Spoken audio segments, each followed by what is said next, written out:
Now here is an interesting thing you can do with this, and that is I can take this and make it a function that does something for me.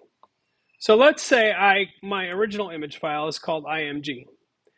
Now you can see everything inside that function is still looking for something called image.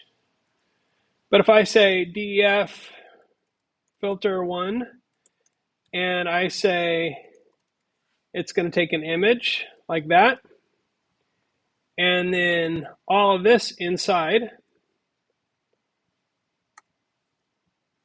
is tabbed over, so it's part of that filter. The last thing I need to do is return the image. So now I can say,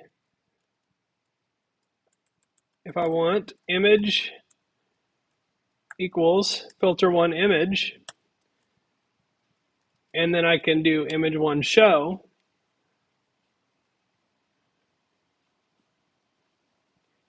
and it works just fine.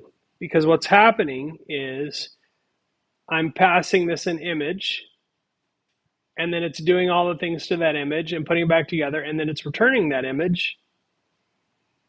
So when I put this in there, it comes back out, gets put in here, and then I show that image. So really easy to take something like that, as long as you've got an image going in and an image coming out, that black box Las Vegas kind of idea, then you can do that, and it works really great.